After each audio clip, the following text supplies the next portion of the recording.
En lep pozdrav vsem skupaj, moje ime je Aleksander in vabim vas, da se mi pridružite na delavnici, kjer se boste naučili, kako postati boljši vodja.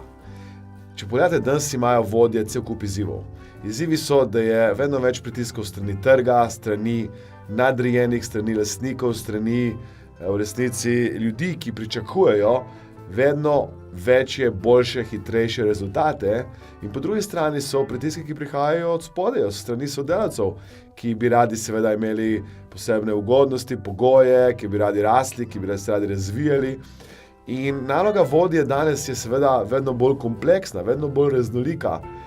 In če bi radi seveda drugače komunicirali, če bi radi se naučili, kako lahko dejansko motivirati ljudi, jih premikate, da hitreje, lažje dosegajo cilje, potem vas vabim, da seveda se pridružite tej delavnici, kjer se boste naučili prvič, kako v resnici pravilno komunicirati, drugič, kako se z ljudmi povezati, tretjič, kako zadržati talentirane ljudi in tiste, ki niso tako talentirani, ali najti nekaj za njih, kar bo koristno, konkretno, bolj zanimivo, ali pa jim ponuditi neko možnost, da svojo kariero razvivajo nekje drugje. In seveda se boste tudi naučili, kako vi osebno rasti. Kajti največja omejitev tima, največja omejitev skupine je, da nas prav vodja sam.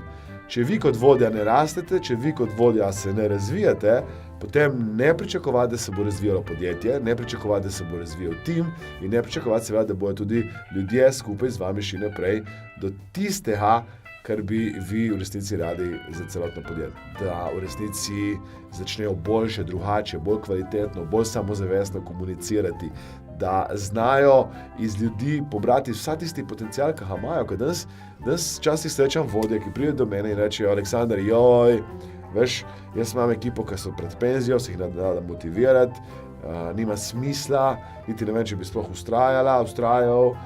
In jaz vam povem, da danes ljudje želijo prispevati, danes ljudje si želijo dati svoje potenciale ven.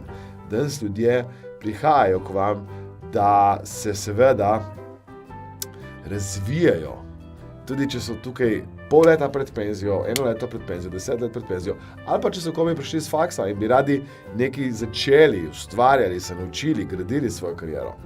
V obeh primerih je naloga vodje, da se z njih pogovori, najde tiste vrednote, prepričanja, ki jih mora spremeniti, da zna seveda tiste vrednote, prepričanja, ki so za njih pomembne, povezati s cilji, z vizijo, poslanstvom podjetja, skupine in da dejansko ustvarja okolje, v katero se radi sodelavci vračajo vsak dan znova, da v resnici uživajo na delovnem mestu, da dajo vse, kar lahko dajo in so maksimalno učinkoviti pri svojem delu. Tako da jaz seveda vas vabim, da se mi pridružite, da ste z mano, da postavite nek cilj ali pa neko vizijo sebe, kako boste kot vodja čez 5, 10, 15, 20 let. A je delavnica primerna tudi za tiste, ki še niste vodja? Jaz pravim danes, da je tudi čistilka v podjetju v resnici vodja. Zakaj? Kako je lahko čistilka vodja? Tako, da ko pride pozitivna, nasmejana na delovno mesto, da takrat v resnici s to pozitivnostjo, nasmejanostjo motivira, inspirira, navdihuje in daje nekaj čarobnega ven iz sebe kolektivu.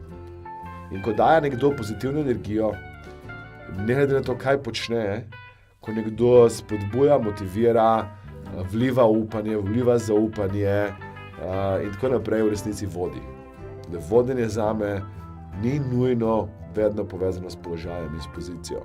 In najboljši vodje so tisti, ki tudi, če nimajo položaja ali pa ga imajo, znajo pravilno voditi, pravilno motivirati, usmerjati, komunicirati, ustvarjati okolje, pogoje, kjer se dosegajo neverjetni preboji, rezultati in kjer podjetja seveda danes hitreje, lažje, bistveno boljše rastejo. Jaz komaj čakam, da se vidimo, da se srečamo in da vam pomagam, da bo vaše podjetje še bolj uspešno.